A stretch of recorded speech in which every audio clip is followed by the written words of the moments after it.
welcome to episode 35 of the $300 Starter Podcast. I am your humble and gracious host, Jose Burgos, back with another episode where we debunk the common myth that you can't be a business owner and still work your 9 to 5.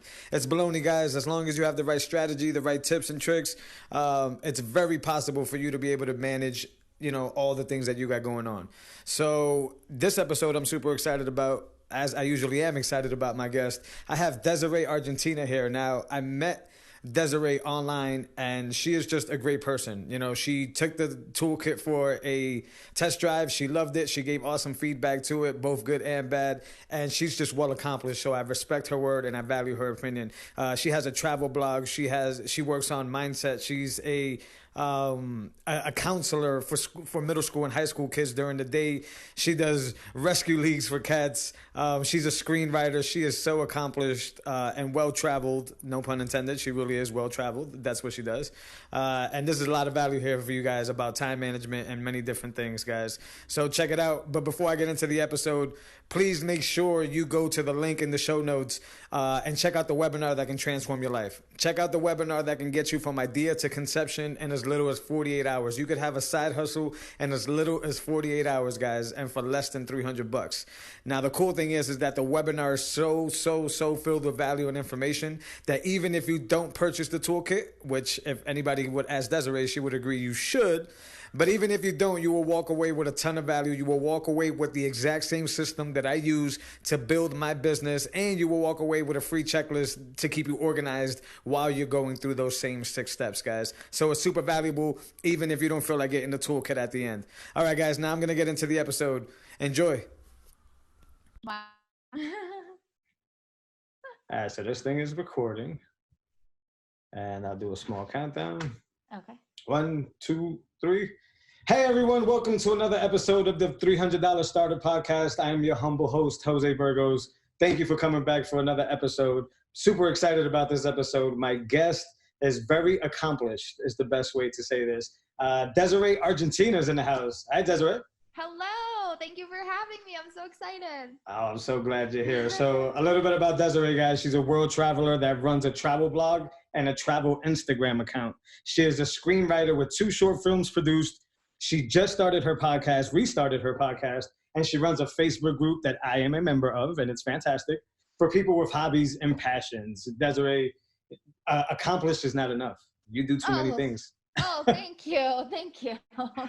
And like Desiree, not only balances her day job, which is very important, and she'll get into that hopefully, but she also, as you guys hear, does a bunch of stuff. So once again, guys, it's very possible. And in this conversation, we're going to dig a little bit into that. So Desiree, tell us a little bit about yourself. Where did you grow up? Okay, so I grew up in New York and Florida. So I was born in Staten Island, and then we moved to Brooklyn right after that. But then my parents, when I was around 5, moved to Florida and got divorced right away. Ouch. So I spent, my dad moved back to Brooklyn, and I stayed in Florida with my mom and 2 sisters, but I spent, until I was 13, 12, I guess, moving back and forth between, or visiting back and forth between Florida and New York. And then we did a short stint in Nevada for a year and then moved back to Florida. And then I moved to Brooklyn when my dad got custody when I was 12, just turning 13. So I was in Brooklyn from 13 until 18. And then I moved upstate New York to go to college, and I just fell in love with it, and I ended up staying there. And that's when I was 18. And last year, a little over a year ago, my boyfriend and I moved to Colorado. So I'm in Colorado now. So is it safe to say that you got sick of the East Coast? Yes. And I did love the East Coast, but I just felt like we kind of outgrew it. We are both people that like to go to new places, see new things, and try new things. And we had visited all of the Northeast states. So we were kind of running out of places to go. We had done a few road trips to each state, and we just wanted to see new places. Awesome. And how was the transition? Are you loving it so far? Or? Yeah, so far so good. It was a rough few months at first, just looking for a job and just making friends and meeting people and just getting used to things. And it's, it's very different here than upstate New York. but so far so good. I feel like there's a lot more opportunities for me out here, as far as like the film stuff than upstate. Gotcha. Now, has film always been a passion for you, or was it? Yeah, it has. In high school, I ran a movie blog for my school newspaper, a Nice. movie review Hmm. thing, and a little bit in college as well. And then I wrote my first script when I was 18. I mean, I knew nothing about writing a script. I Yeah. knew nothing about the format, the structure, nothing. But I just wrote it, and then I didn't touch it again. Screenwriting for years, and got into it again in my probably mid to late 20s. So Okay. yeah, writing and screenwriting has always been a strong interest in my movies in general. I was always doing movie reviews, and so my podcast was movie reviews. Okay. So I had a YouTube channel, and I did movie reviews on my YouTube channel. And I really enjoyed it, but in all honesty, I got so many like comments from just creepers, and they would find me on Facebook and message me, and it was just weird. So I was like, I don't want my face like on YouTube anymore. So I was like, I started hearing about podcasts, and I was like, Yeah. oh, maybe I could just do my movie reviews on a podcast so my face isn't there. Yeah. So I did that, and then that kind of dropped off, and it was only like oh my gosh, maybe like 6 months ago, maybe 7, because we were in the middle of moving and all that. So once we settled in, I thought that I wanted to restart my podcast. So I started doing it again probably less than a year ago. Okay. Let's backtrack a little bit. So when have you always, I guess, have a side business since college? Like your blog, did you consider it a business, or was it more of a hobby for you in the beginning, or? Yeah, I didn't consider it to be a business. I've always wanted it to be a business. I always Okay. had this dream of getting paid to review movies, getting paid to go see movies and review them and do screenings and stuff. So I had always wanted it to be a business, but it's always been a hobby. So I still struggle with that now, with a lot of the stuff that I do, even the screenwriting and my podcast, like all of that.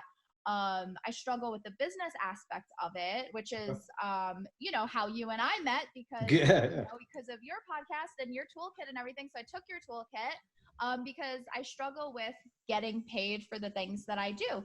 Okay. Even the shorts, there's no money in short films. So in my contracts, it does state if the films make any money, I would get a percentage of it. Okay. But there's no money in short films, so I haven't gotten paid for anything that I've done. Okay. How As would you far as track it down? Is there a way to track down that type of finance? Like if they're using it, can you know, and will they actually pay you? Is I guess what I'm trying to say. I would hope so. The producer of one of them is a lawyer, and he Okay. wrote up the contract, so I would hope that he would honor that. But no, I wouldn't. I don't think I would have any idea. But he does give me credit. It's one of the films is going through film festivals right now, and every time it wins an award or whatever, he always tags me in it, which is nice. Nice. To be updated on it that way. But yeah, no, there's all my stuff has been a hobby up until I guess a few years ago, when I've been really trying to dedicate my time to making them into a business. Okay. Now, if I wouldn't really call myself a writer, so I like to write. It's the nicest way that I can say it. Okay. So, explain to me the difference of a typical writer like me that likes to do typical long form, just random writing, to somebody who actually has to write a screenwrite like you do. What's the difference? So for a script, so it depends because, just as an example, recently I was approached by someone that said, I wrote some of a script, I didn't finish it. I really like your style. I liked, working on your short film with you. That's how we met, through my short film. And he was like, I would love for you to finish this script for me. Yeah. So that there's a deadline for that, and he has parameters I need to follow. Okay. He had started it, he had the characters, he has the idea in his head, and then I sent it back to him right away, and then he had more feedback, and then we had a phone conference and decided, what direction we're going to go in, and he wants it to be a little bit longer. So I guess it depends, because the scripts that I have written just for fun, I will just write a short, but it has to follow specific structure and certain amount of pages, and have a theme and the characters and everything. And so it's a little different, because I just write too, like I'll just write a short story, or I'll just write a blurb or a blog or whatever. So it's a little different.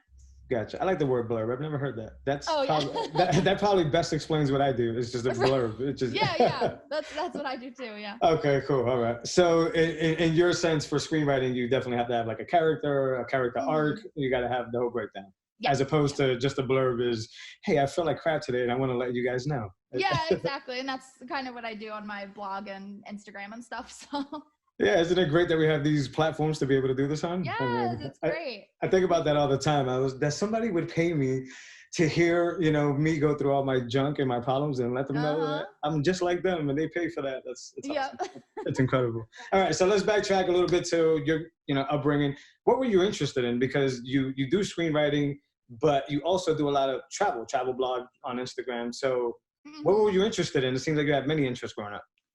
Yeah, my interests definitely have.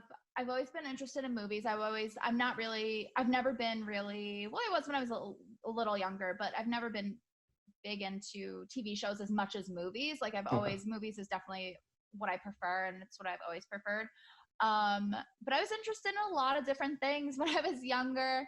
I still am to this day, actually. I'm really interested in rocks. I wanted to be a geologist when I was younger, and I Nice. collect rocks to this day. All around my world travels, I bring home a bag of rocks that I've That's awesome. collected along the way.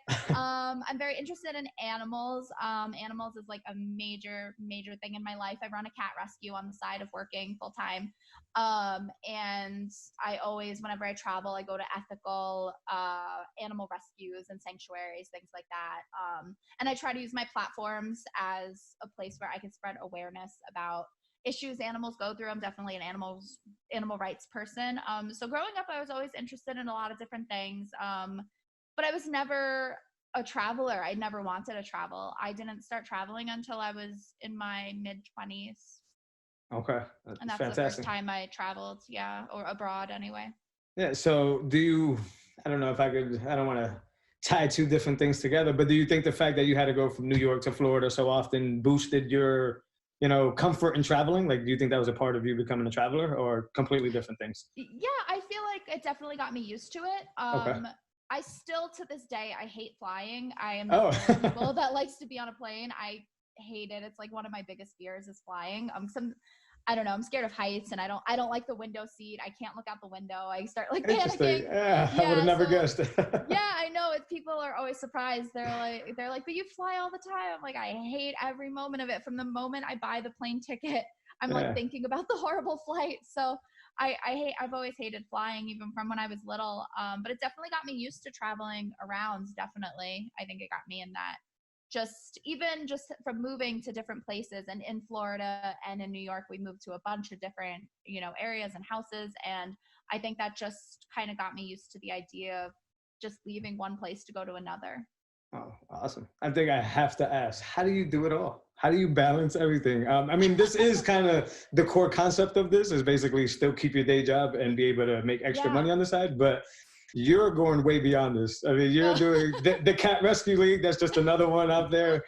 So how do you balance everything? Oh, it Tips. is it is hard. So definitely, I think I'm really good with time management. I think that's one of my strengths. I think that I am very fast at what I do. If I'm gonna write something, I write it. I'm just quick. Not necessarily saying what I write is good, but I bang things out fast. So if I'm writing a script, I'm able to bang it out. Especially a short script, I could finish that real quick. And then I'll send it for feedback, things like that, whatever. Obviously my cat rescue is on the side of my job, so that's after work and on the weekends, and I'm just starting that back up again too, since we moved across the country. That had to pause for about a year, so definitely starting that up again. So yeah, it can be hard to balance, and I find something that I'm working on that I feel like I'm trying to get more disciplined with is that I will hyper focus on one thing, and like for a straight week I'm like, oh, I'm going to write my mental health worksheets and get those printed out and everything, and I'll put those on Pinterest, and then I'll work on my Pinterest, and I'll be making pins for everything that I do, and then I won't touch my script for like 3 months, and then I'm like, oh, let me work on my travel blog, and then I won't trap cats, and then I'll, work on my script, and then I'm like, oh, I haven't like recorded a podcast in like a month. So I'm definitely trying to be more disciplined, but I feel like my mind gets focused on one thing, and all the other things fall back a little bit. So I'm trying to get better at that. Awesome. Yeah. Now I've always wanted to ask a creative such as yourself. You said that you can bang through stuff really fast. Now, are you in the type of thinking that is more like a Kobe Bryant type thinking, where it's just you've done it for so long that that's the case, or do you think it's more instinctual and it's sort of a gift? Are you on that side of the fence? I think a part of it, and I was just telling someone this earlier too, which is funny, but I think a part of it is that I'm not a perfectionist at all. Okay. And I'm not very, not to say it's the greatest thing, but I'm not very detail oriented. So I just kind of will just do it. And I think definitely with more practice, I've gotten better, because I'll go back and look at like my first few scripts I've written, and it's like disgusting. I'm like, this is horrific. Even my first like travel blogs, I'm like, what was I thinking? But so I think definitely I have gotten better over time, and just kind of used to that practice and what I need to do.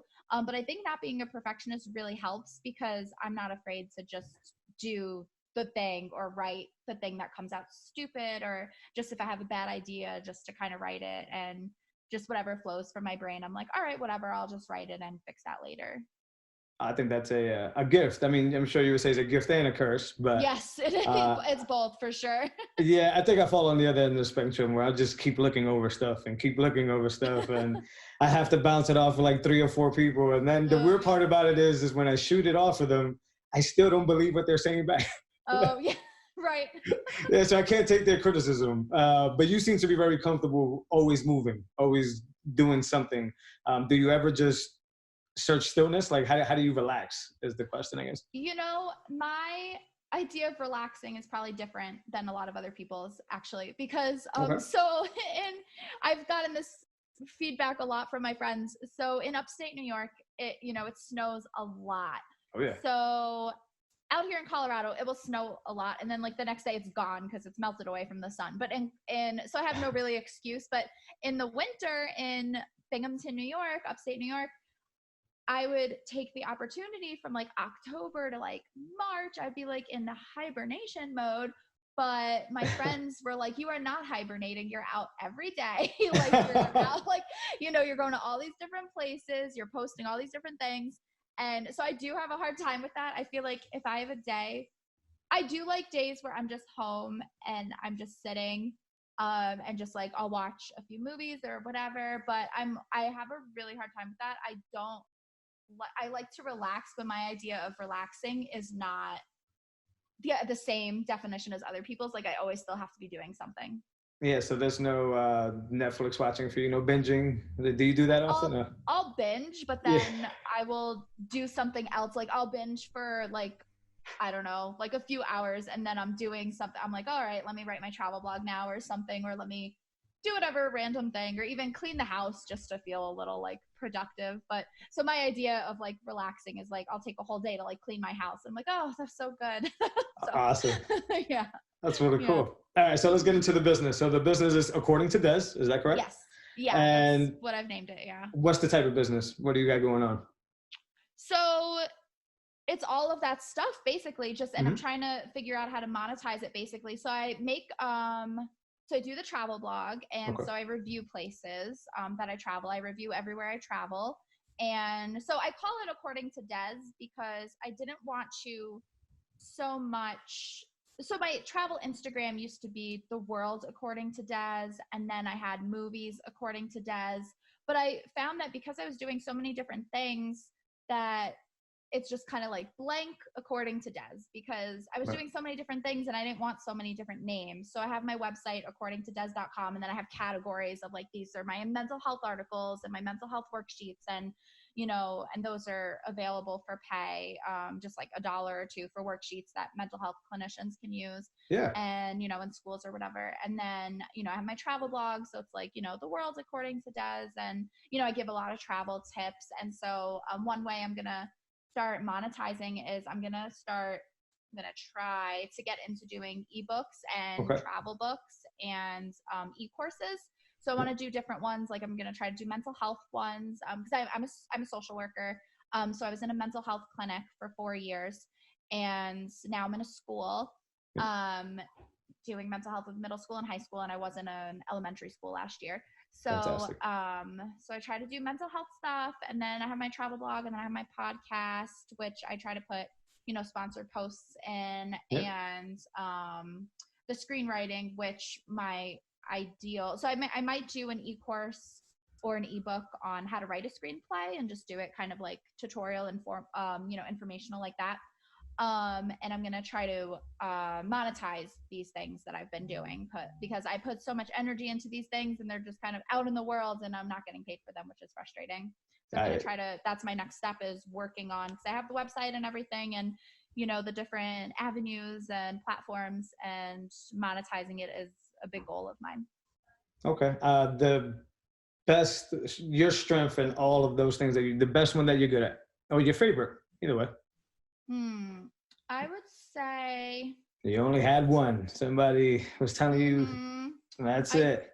think I would have to say probably the traveling, because Okay. even though I love screenwriting, I don't think I'm the best at it. Okay. I definitely have room to improve and get better. And, I do try to get a lot of feedback. But I think I couldn't really just live my life happily if I couldn't travel. I get very almost like claustrophobic with life almost, and I just have to be on the go. I always go to new places, even take weekend trips, road trips, and I like to write about them. I take a lot of pictures, I take a lot of videos and post them.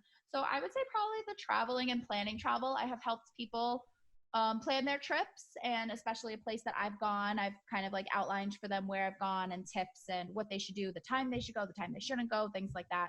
I don't necessarily want to be a travel agent, but I like giving trip feedback and ideas. That's fantastic. Yeah. Where is one place in the world you haven't been that you want to be? Oh gosh, so many places. One place I really, really want to go to is, oh gosh, that's hard. Let me think. I really want to go to Australia, but I'll probably have to wait a little bit since the fires and everything just happened. But Australia is definitely one that I would definitely want to spend a lot of time there. And I feel like time's always an issue too. I try to do trips as long as I can. The longest trip I've been on has been 6 weeks. Oh, but wow. I would like to go. I mean, a dream of mine would be to like move to Asia for like a year or something. Really? Yeah. Yeah. So as compared to you, I'm a cocoon. I feel comfortable being at home. I feel like being around my kids, and I mean, I've never had to. I've traveled a few times, but I've never had to travel. It was always like, sure, I'll go there and visit. Right. Yeah, I think when you get put in the situation where you traveled as much as you did when you were growing up, it becomes like taking the bus. Like, oh yeah, I'll get there fast, Yeah, for sure. I'm cocoon mindset. I'm like, oh my gosh, I'm gonna be up in the air for 4 hours, and it's a mess. Trust me. Okay, backtrack a little bit to mindset. First of all, thank you for what you do for your community, because I have a 16-year-old, and I know you counselors are incredible to the school and very valuable, especially with how hard it is to be a teenager nowadays. Yeah, thank you. Yeah, or just a kid in general, not specifically a teenager.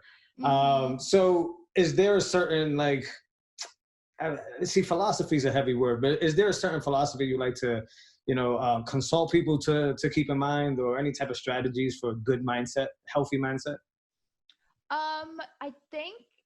I think one of the biggest things, just in my experience, even just with friends or people I've worked with or people I've collaborated with, or, kids, is that people are so hard on themselves. Yeah. And I feel like there's so many I've just told so many clients that, talk to yourself as if you're talking to a friend. Like the things people say to themselves, you would never say that to your friend or your spouse. That's true. Absolutely people are just true. so mean to themselves. And I just think a good mindset is to just, I don't know, people put so much pressure, and I just don't think things are that big of a deal. Like, I don't know, if you make something that's bad, it's fine. It's not the end of the world. Just move on, do something else, or just improve it. And I just think a lot of things, I met this artist a few months ago, and she was just saying, I'm an aspiring artist, and I'm not really talented, blah, blah, blah. I want to get better, blah, blah, blah. And I looked at her art and it was just mind blowing. It was incredible. And I was like, what are you talking about? Just people don't see themselves the way other people see them. Yeah, that's very hard to do. I can relate in that into the fact of how we met, like you said, with the toolkit. You were just giving me awesome feedback right off the bat, and naturally, Jose had to be the guy to be like, I don't think she's being honest. And then the more we communicated, I was like, why would she waste her time to make it up this long and this far? Right. Yeah, right. And then eventually I was like, no, Desiree's just great. Well, thank you. I'm glad that feedback was helpful because the program was so great. I mean, I told you. Yeah, right. But it's just what you said. It's just we have this tendency of just falling asleep at the wheel, just forgetting that we have value, that we're good, and that if everything is pointed in the right direction, everything will take care of itself, right? So yeah, I've always liked to. I practice a lot of stoicism. Like I read a lot about stoicism. That's actually the philosophy that has helped me out. Okay. Yeah, and I think it always comes back to the same thing, which is that it's like, talk better to yourself, be better to yourself, focus on the things you can't control, have justice, be virtuous, all that good stuff. But I won't bore you with that. Oh no, it's not boring. Cool. Let's go back to according to Des. So how have you been marketing according to Des, or have you taken the organic approach, the paid approach? So I haven't done any ads yet. That's something I'm definitely interested in, but I have been doing, because as a school social worker, you do not make a lot of money. I'm sure, yeah. Social workers don't make a lot of money. So I've always tried to do things as cheap as possible, as free as I can be, which is a part of, my travel branding, is that I travel for very, very cheap. People are like, how did you go here? How did you go there? Wow. Like I always get the comment, you must be really rich to be traveling to all these places. Like, no, I travel for dirt cheap, So shine some light on that. How do you travel for dirt cheap? So I go to a lot of free places and I'll buy my plane tickets, for like weird times, weird days. Like I'll have flights like in the middle of the night, like 4 a.m. or something, and I'll land at a weird time, and I'll have to like sleep in the airport, and I use only hostels or Airbnbs, so that saves a lot of money. I will go to a lot of free places. I'll look up places that are free in whatever country or state I'm going to. Sure. And I pack a lot of food so that I don't have to buy breakfast, lunch, and dinner every day. So that saves a lot of money, because food is, probably one of the most expensive things when traveling. Absolutely. And so in a few places I've used public transportation, and a few I've rented a car. It just depends. But I'm trying to think of what else. Those are the things off the top of my head. That. So what's a free place? You said you go to free places. What do you mean by that? Yeah. So there's a lot, actually, you wouldn't think, but so I'll try to go to like art galleries, which are free to go into usually, and I'll go to like a lot of parks. I'll do a lot of hiking. Gotcha. In different places. I'll go to like the beach, which is a lot of times free. A lot of places you just have to pay for parking, but if you park really far away and walk, or if you take the bus there, it's cheaper. I went to, cities is really great, because if you go to a big city, you're just walking all around the city. Like you can walk all day and see amazing, beautiful things for free, so there's a lot of different things that you can do. I went to a beautiful park in Chicago, and it was free, and we spent the day there, and you just had to pay for like the swan boat that went in the pond. And so we paid for like $1 to do that. So, it's awesome, just it was beautiful, but it was a very cheap trip. Oh, that's cool. So you're aware of what you're spending out there. Yeah. I need to reach out to you when I go vacation. Oh yeah, 100%. I always have good tips, and I always check on websites for recommendations before I go to a place. I always search like cheap or free things to do in this city. So I always search, and I keep a collection of those things. Oh, super cool. So I don't even know if we ever answered the marketing question. So you're not doing any paid, so you're just doing organic. Right. Is that? Yeah, so I reach out to people. I use Instagram. I use my Facebook group. I do use Facebook. I basically use networking. I'll network in person, and I'm really big on social media. I have a Pinterest, so I put everything I'm posting on my website or Instagram or whatever I'm posting on Pinterest. So I try to do free marketing for now. I do want to get into paid ads, especially when I start doing the e-course and the ebook and things like that. I do want to create an email list because I don't have that, and I definitely want to do that because that's a Okay. good source of marketing. But yeah, for now I'm just trying to do it by like social networking, basically. Okay. And now, what's been the biggest difficulty in doing that, or has there been? Is this kind of your flow, or? Yeah, no, it is hard. It's really hard. So I have a Facebook group, Mhm. and as you know, you're in that, and Yes. Awesome group. it has over 200 members. Thank you. It has over Yeah. 200 members, but it took a long time to get those members, and I can't like. I feel like I'm stuck almost. I can't seem to get it higher than that. Yeah. And my Instagram, I have over 2,000 followers on my Instagram, but Instagram is hard because you're always losing followers. You'll Yeah. gain 10 and lose 15 in a day. So it's Instagram's really hard because everybody Yeah. plays the follow unfollow game. But I find that building a relationship with people is really helpful. So messaging them, commenting on their stuff. But I always get surprised. I'll have like I feel like I have an Instagram friend, Yeah. somebody I like. We comment on each other's stuff all the time, and we message each other, and I'll like comment on their story or whatever, and then they'll unfollow me, and I'm like, what? I thought we were friends. What? I feel so betrayed. So I'm like, why did we do that? So Yeah. it is hard. Yeah, I haven't cracked the Instagram. And mind you, my actual first business is digital marketing, and I do not lie to my clients at all. Like, listen, I mean, when you do Facebook ads, you can run those same ads through Instagram. Uh-huh. So, in that sense, you're running ads on both platforms.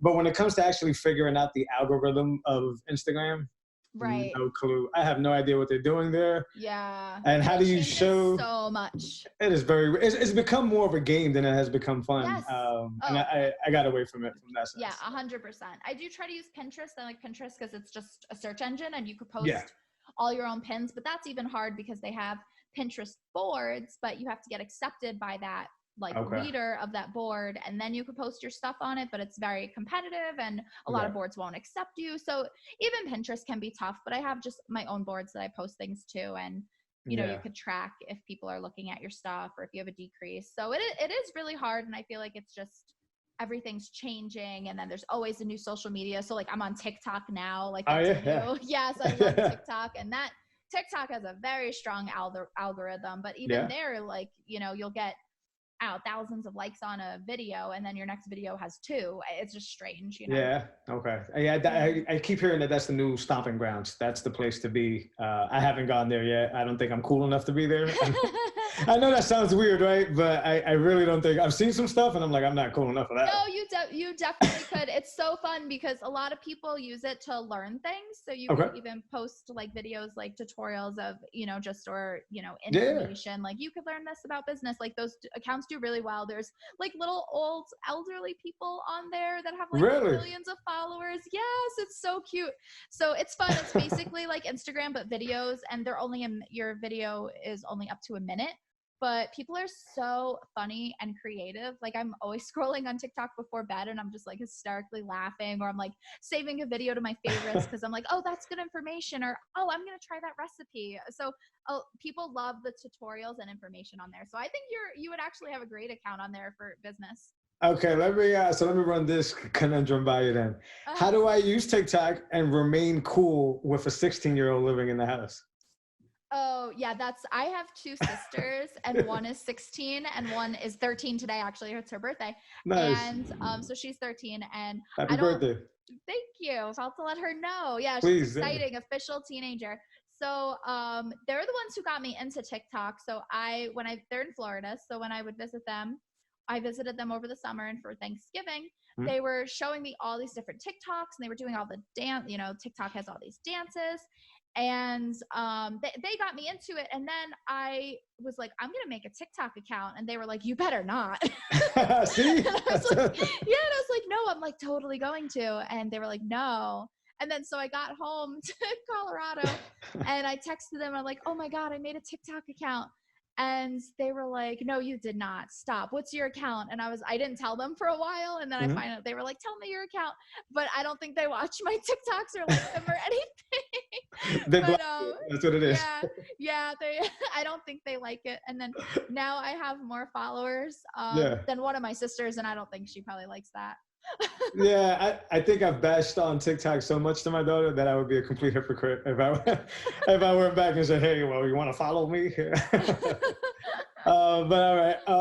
So on the social media, since you're pretty much everywhere. By the way, my wife loves Pinterest, so I'm a little bit aware of how powerful Pinterest is. Oh yeah, yeah. Uh, how do you repurpose content? Are you just that creative that you have specific stuff for certain things, or how do you go about hitting all those avenues? Yeah, it's kind of tough. So I've actually been experimenting with that a little bit. Okay. So I had seen a lot of travel TikTok accounts. So I was like, oh, I will have a, travel TikTok account. My travel videos on TikTok barely get any likes at all. Okay.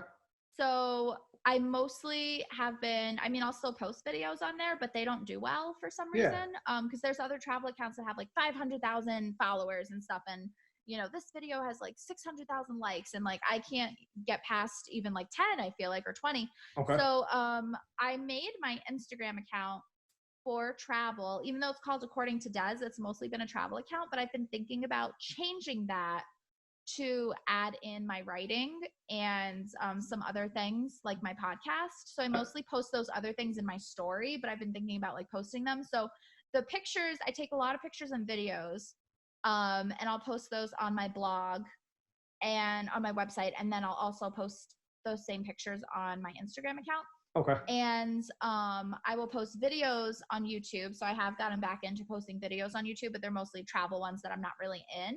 Okay. So I'll post videos on YouTube, and then I'll also post them in my story on Instagram and on TikTok. But I'm thinking about expanding my Instagram to include my other things. But I don't know if it'll do well or not. Okay. So you're still working on that whole strategy of it. Yeah, and I'll just post everything on Pinterest. Gotcha. Okay. And I've Now, gotten into doing more vlogs, like video blogs. So I'll go on my story and I'll post just like, oh, I went to this place and this is what I thought of it as a video on Instagram. okay. Are the are the creepos following you around, or is it just YouTube? Thankfully, no. Thankfully, no. Yeah, it was just YouTube. So thankfully not. I have been getting a lot of like more follows on YouTube, which I'm still like, wary about. So I'll like keep a watch on my inbox. So, but Yeah. no, it's been better. I think also because I was posting I was posting a lot of movie reviews. Okay. So I think just because I was more consistent with showing myself, that I was Yeah. getting more comments. And right now it's just kind of almost sporadic, but I'm trying to become more consistent. So we'll see. Hopefully they stay away. I'll have to just block them. Okay.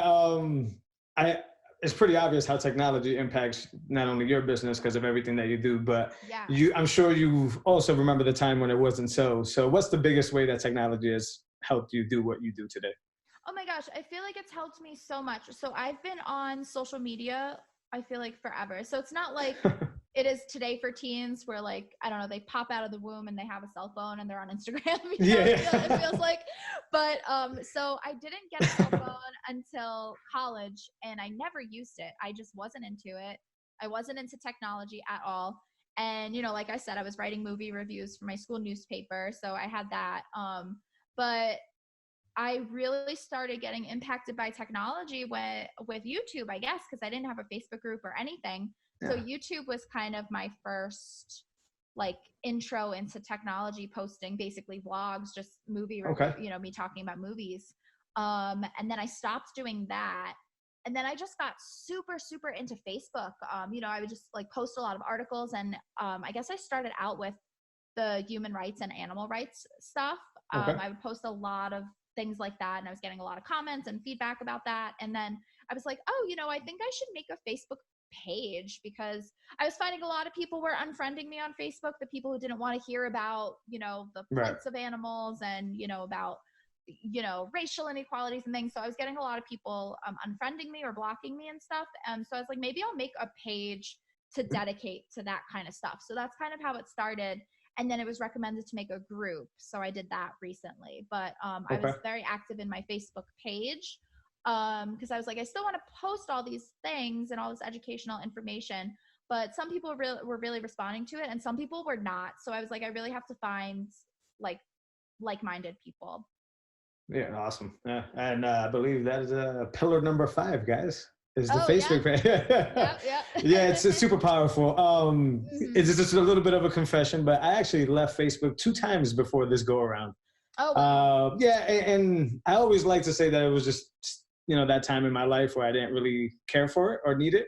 Right. But I had a buddy of mine. It's actually when I started my digital marketing company. He's like, "Look, man, start your Facebook up again, and I guarantee you your bank account will thank you for it." Oh wow. Yeah, and I mean, I thought he was just BSing. I'm just like, all right, Yeah. guy, like, I'm just gonna get a bunch of weird memes and gifs, and it wasn't until I started realizing that it could be a business tool and it could be a platform like what you're using it to actually, share your value, share your story, Right. share what your interests are, and then, oh man, Facebook just has everybody. People of all walks Hmm. of life are just there, and they're willing to just Yes. follow you, and I think that's super powerful. Yeah. I'm the one that geeks out over technology. Like I'm the one that will download a video and look over to my wife and say, "Hey, I can't believe that I got this video and it's going to the cloud right now, and I can do whatever I want with it." And Yeah. of course, It's she's like just looking at me like, "Whatever, dude." it's Like, like magic because I don't understand. I love technology, but I don't yeah, understand it. It's like magic, like witchcraft to me. gotcha. Yeah, no, I'm all in there. I just enjoy it Yeah. too much. So pretty cool. All right, Yeah. so biggest fear you've had to overcome in your business? I think just putting myself out there, I think, has been a fear. I tried to do the YouTube videos and then I took a step back from that. And I think I've just started. I'm in somebody else. She's a member of my group, Gwen Mhm. Pearl. I'm in her Facebook group, and we're doing a live challenge. So she's doing a challenge every week to go live on your pages. So I've been trying to get used to doing that. And I think another fear I have is, I'm going to try to say it the right way, but trying to understand. There's a lot of things I don't understand. I'm not business minded. Okay. I'm not like technology oriented. So I Okay. think a fear I have is I have an idea of what I want to do and I don't know how to do that. And that almost in a way like paralyzes me, that to the point where I'm like, okay, well, I have to not do that idea because I don't know how to do it. I don't understand, Gotcha.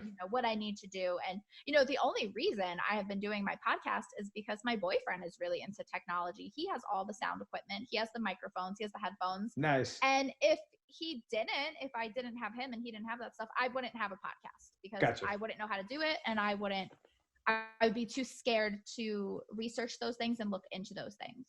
So that's Gotcha. something that I get overwhelmed, and I feel like I'm smart in some ways and I'm really not smart in others. I have a really hard time reading like an article about technology or like, oh, how to start this and this sound thing, and I just don't understand it. It's like Sure. it's like I'm reading Japanese or something. Yeah, So sure, sure. It's an yeah, interesting.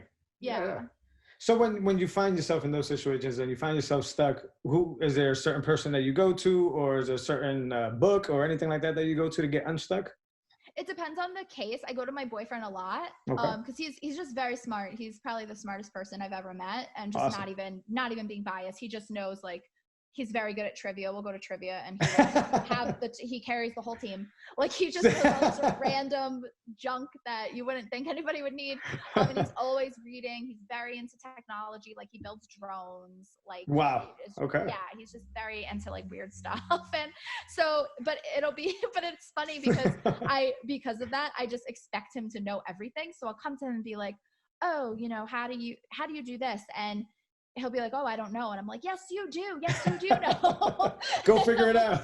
Yeah. And that's one of his strengths, is that he knows how to figure things out. So for example, I really wanted to update my website, Yep. and but I had to back it up and I didn't know how to do that. So I was like, Yeah. Mark, back up and update my website. And he was like, I don't know how to do that. And I'm like, well, I don't know how to do it. So he figured it out and he did it. So Yeah. but he knows nothing about screenwriting. So I'll go to whatever different pages. I'm in a lot of, like I said, I'm super into social media. So I'm in like 100 Facebook groups. I'm in all Nice. these different pages, I'm on all these different websites. So I'll go to a Facebook group and just be like, hey, this is my question. Yeah. What do I do about that? So I usually reach out to just strangers, people on social media. Yeah, that's something that I actually struggle with, and I'll just pick your brain on it for a second before we do the wrap up here. Is how do you find the right question to ask? Because I know it's as easy as just, I mean, they call it an ask campaign. There's a bunch of different ways that they talk about it. But in order to do market research, it's as simple as just ask. But I Yeah. feel that I don't ask the right question. And I feel that same way too. I don't always think I have Okay. the right question. So then if I don't get the answers I want, I'm like, that's not what I asked. Like in my head, I had the question, but I guess I didn't type it out the way, I guess Gotcha. people didn't perceive it the way that Yeah. I had asked, had it in my head. So I'm like, that's not what I asked at all. I'll get these answers that don't make sense. And I'm like, what? So I'll have Yeah. to go back and kind of reformat and try again and be like, oh, well, I actually meant this. Or like my big thing is like, oh, my follow-up question. Yeah, So, nice, nice, yeah. gotcha. And Yeah. I always end up in the comments just having to correct people. No, what I really meant was this, and Yeah. it's like, It's hard because I just feel like with anything, you have something there and you'll ask 5 people and mhm. you'll get 5 completely different perspectives. People just Yeah, don't see things the same way. They don't hear things the same way. So right, it is, I just find that people just don't understand what I'm trying to say sometimes, but that's no fault of mine or theirs. It's that we just have different experiences and perspectives absolutely. and different ways of thinking. So, that happens, with people in my family or, my boyfriend a lot. I'm like, that's not what I meant at all. And they're like, that's what you asked. I'm like, Yeah, no, it's okay. not. So yeah, it's interesting because it's just different people. It's part of the way it is. All right, Mm-hmm. Desiree. So we have this section we call the wrap up. It's kind of like one of those straightforward. I ask you a question. The first thing that comes to your head, you spit it out. Cool. Oh, okay. All right, cool. So if you can change anything from the beginning of starting your business, what would it be? I would have tried to monetize it a lot earlier and I wouldn't have quit YouTube. Awesome answer. Do you have any advice or tips you would give anyone looking to start their own business or are in the beginning stages? Yeah, I would say definitely take toolkits like yours and read books and read articles. I'm not so much into reading books as articles. I read a lot of articles, but definitely network. I understand things better from talking. Okay. So I would say definitely network with people and find out the way that you best learn and do that thing. If you're somebody that really learns a lot from reading, read books. If you're somebody that learns a lot from just hands-on experience, find that hands-on experience, I would say. Awesome answer. That's absolutely true. All right, so maybe you could replace book in this question with anything you want. Any book recommendations for new business owners or articles or whatever you want? I would say maybe I'll change the question a little bit for like because I have a book that I always recommend, but it's not particularly for a business, but it's Okay, for screenwriting. go for it. So What is, do you know I what would it is? say Save the Cat. Save the cat. It's a really good book and it just has like all structures in it. It just has everything you need to know about writing a screenplay and it breaks it down really easily. But book for business, I don't really know. I can't think of one off the top of my head because I'm not a big like book reader. I'm more of like Sure. a watcher. I'll watch videos and like do like hands-on things. That's why I liked your toolkit because you had the videos and it was easier for me to pause and go back and like follow along. So I'm more of a visual learner, I think. Cool. Really cool. Do you have any questions for me? Um, I did have a lot of questions for you, but I'll just ask them. So I would say what is, because I am struggling with monetizing. So Yep. from what you know of the things I do, what's your advice for somebody that wants to monetize their hobby that they want to, because I'm in this stage of this limbo of between hobby and business. And I feel like I'm right on the cusp of it being a business. So what's like your advice for somebody like me? I would definitely, you can do this for every single one, but let's go with the travel blog. I would actually write out who your avatar is, like actual name for that person. Like, hey, it's Jose, is this, is that. And then I would design a lead magnet that attracts Jose. I don't know if that's a PDF for travel. I don't know if that's a save time next time you travel list. I would get Jose's email for that. And then I would sell them on the next product that comes after that, which is the course on how to do XYZ. Right. And then the reason XYZ is going to work is because you know Jose so well that he would pay for XYZ. And at the very least, you walk away with the email and then you could try Jose later down the road. Yeah, awesome. But yeah, that'll be the advice for sure. All right, Des. I'm going to get all the links for everything that we talked about here, so where people can find you at. But if you want to let people know specifically where you want them to go, feel free to do so. Okay, perfect. I would say definitely my website, accordingtodes.com, because I just have everything on there. I have my podcast on there. I have my travel blogs on there. I have videos. I have the cat rescue stuff on there. I have just random things. I have my screenplays on there. So everything's on there.